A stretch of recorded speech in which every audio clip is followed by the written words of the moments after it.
आज का हमारा टॉपिक है मोंटेगो चेम्सफोर्ड रिफॉर्म्स 1919। इससे पहले हमने देखा मंटोमोर्ले रिफॉर्म्स हुए थे और इंडियन काउंसिल एक्ट्स थे 1892 के और 1861 के। अब मोंटेगो चेम्सफोर्ड रिफॉर्म्स को अगर देखें तो ये पहला कंक्रीट स्टेप है towards constitutional development of India, क्योंकि यहाँ मिंटो मोर्ले रिफॉर्म्स में आल्दो सेपरेट इलेक्टोरेट दिए गए थे मुस्लिम को, लेकिन उसके अलावा तो कोई ऐसी खास बात नहीं थी। इंडियंस को जस्ट उनकी तादाद कौंसल्स में, गवर्नर जनरल की कौंसल्स में बढ़ाई गई, स्पीचेस करने की आज़ादी दी गई, थोड़े थोड़े इसके अलावा ये चीज़ें थी।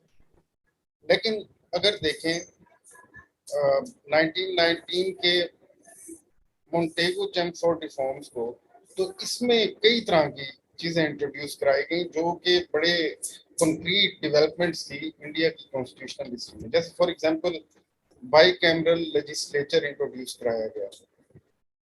इसका क्या मतलब था? इसका मतलब वही है जो मॉडर्न डे इंडिया और पाकिस्तान में सिस्टम है कि अपर हाउस और लोअर हाउस वाला, और इवन ब्रिटेन में भी अभी तक है हाउस ऑफ लॉर्ड्स और हाउस ऑफ कॉमन। तो अब तक हमने देखा था इससे पहले गवर्नर जनरल की कौंसिल एग्जेक्टिव रिस्पॉन्सिबिलिटीज भी अदा कर रही होती थी, लेजिस्लेचर भी वही कर रही होती थी, लेकिन अब इनको सेपरेट किया गया। एक जो अपर हाउस बनाया गया जिसे नाम दिया गया काउंसिल ऑफ स्टेट का, लोअर हाउस बनाया गया लेजिस्लेटिव असेंबली के नाम से।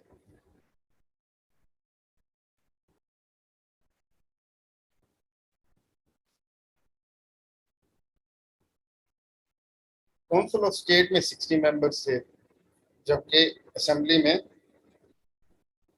145 मेंबर्स थे। इसके लिए जो हम रेफरेंस ले रहे हैं वो ले रहे हैं ट्रैक टू पाकिस्तान, अहमद सईद की बुक है।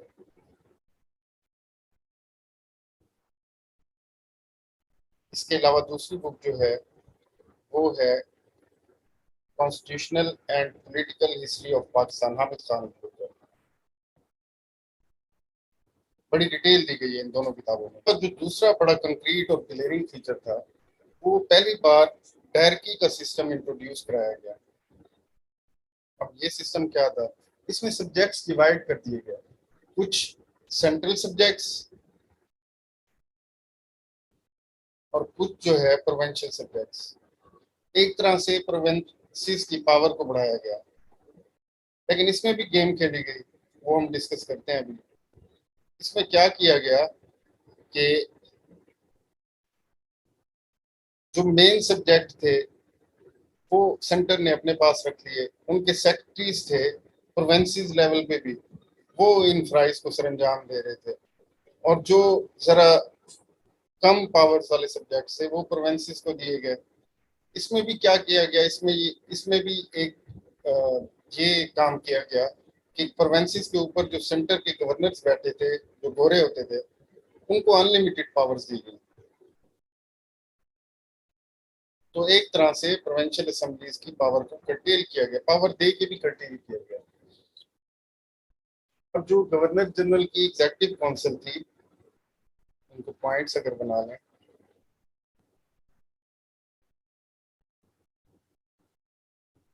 उसमें मेंबर्स की तादाद बढ़ा के 3 कर दी गई। नेक्स्ट काम जो किया गया वो ये किया गया कि असेंबली के जो मेंबर्स थे उनकी पावर को इंक्रीज किया गया। जो हमने लेजिस्लेटिव असेंबली देखी वो ये की गई कि जैसे पहले पिछले वाले एक्ट्स में था थोड़ी थोड़ी पावर बढ़ती थी, इसमें भी थोड़ी सी बढ़ाई गई। एडजमेंट के मोशंस होते थे वो ये मूव नहीं कर सकते थे मेंबर्स, जो मोस्टली इंडियन मेंबर्स हैं।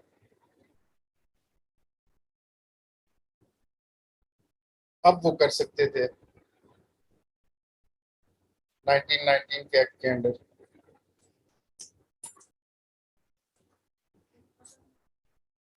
लेकिन मुस्लिम्स के जो सेपरेट इलेक्टोरेट थे उनको इंटैक्ट रखा गया, मतलब कंटिन्यू किया गया, उनको नहीं छेड़ा गया।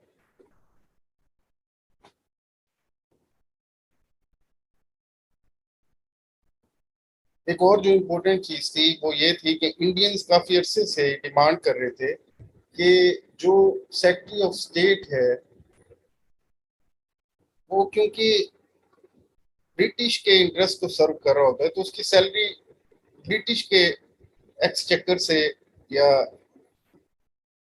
उनके खजाने से पे की जाए इंस्टेड ऑफ इंडिया के खजाने से। तो ये डिमांड भी मंजूर की गई कि अब से सेक्रेटरी ऑफ स्टेट की सैलरी ब्रिटेन के एक्सचेकर से दी जाएगी। और फाइनली ये भी अनाउंस किया गया कि अब से यानी 1919 के 10 साल के अंदर अंदर एक कमीशन बनाया जाएगा जो इन रिफॉर्म्स को रिव्यू करेगा कि क्या ये सक्सेसफुल रही या फेल रही। 10 साल बड़ा टाइम पीरियड होता है और फर्दर इम्प्रूवमेंट की जाएंगी। वो फिर हम साइमन कमीशन में देखेंगे 1927 में वो इसी पे बात करने इसी को ओवरव्यू करने के लिए आया और फेल हुआ।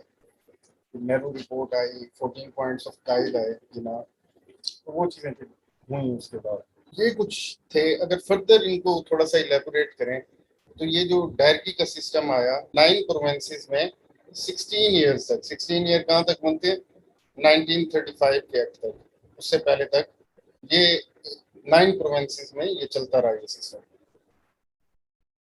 अब इसकी शॉर्ट कमिंग्स क्या थी और कॉजेज क्या थी। पहले शॉर्ट कमिंग्स अगर देखें ये मेरिट्स जिनको कहा जाता है नेगेटिव पॉइंट्स 1919 के एक्ट की रिफॉर्म्स की Montague Chelmsford reforms.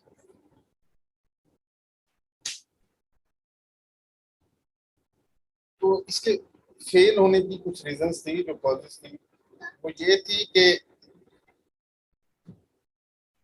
Rowlatt act आ चुका था। इंडियंस में बड़ा गुस्सा था उस वजह से भी इंडियंस ने ज्यादा कोऑपरेट नहीं किया। जो जलियांवाला बाग ट्रेजेडी थी वो हो चुकी थी।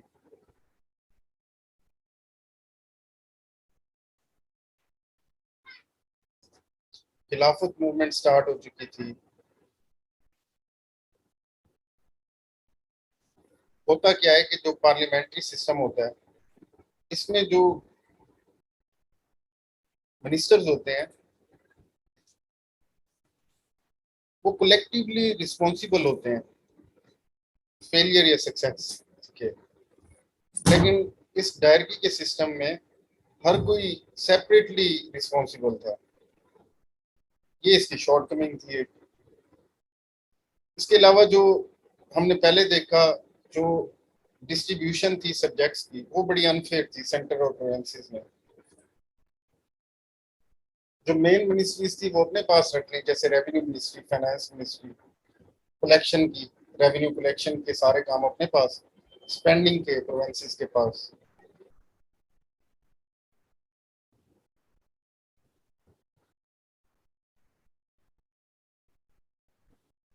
गवर्नर्स की पावर को बेतहाशा बढ़ा दिया गया।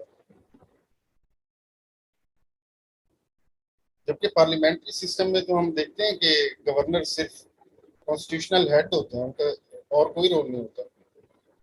आजकल देख लें पाकिस्तान में इंडिया में पार्लियामेंट्री सिस्टम में तो ऐसे ही होता है। जबकि वहाँ पे वाइड रेंजिंग पावर्स दी गई वो असेंबली के लॉज तक को वीटो कर लेते थे। वैसा तो नहीं होता पार्लियामेंट्री सिस्टम।